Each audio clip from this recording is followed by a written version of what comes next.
The Dog and the Clever Rabbit by A.O. Stafford. There were many days when the animals did not think about the kingship. They thought of their games and their tricks, and would play them from the rising to the setting of the sun. Now at that time, the little rabbit was known as a very clever fellow. His tricks, his schemes, and his funny little ways caused much mischief and at times much anger among his woodland cousins.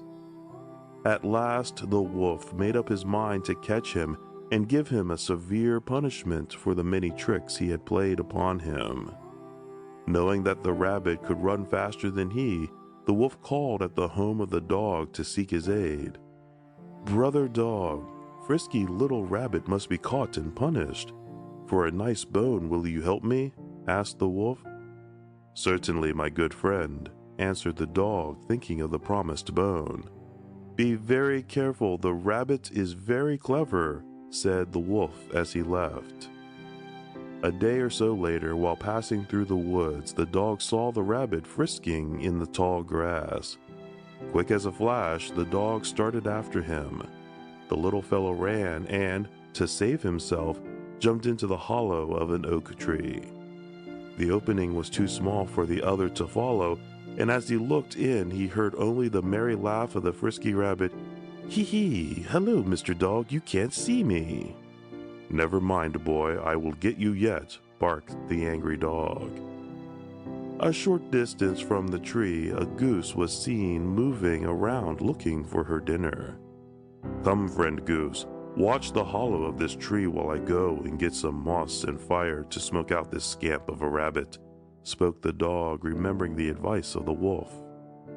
"Of course I'll watch, for he has played many of his schemes upon me," returned the bird. When the dog left, the rabbit called out from his hiding place, "How can you watch me, friend goose, when you can't see me?" "Well, I will see you then," she replied. With these words, she pushed her long neck into the hollow of the tree. As the neck of the goose went into the opening, the rabbit threw the dust of some dry wood into her eyes. Oh, you little scamp, you have made me blind," cried out the bird in pain. Then, while the goose was trying to get the dust from her eyes, the rabbit jumped out and scampered away. In a short while, the dog returned with the moss and fire, filled the opening, and as he watched the smoke arise, barked with glee, "Now I have you, my tricky friend, now I have you." But as no rabbit ran out, the dog turned to the goose and saw from her red, streaming eyes that something was wrong. "Where is the rabbit, friend goose?" he quickly asked. "Why, he threw wood dust into my eyes when I peeped into the opening." At once the dog knew that the rabbit had escaped and became very angry.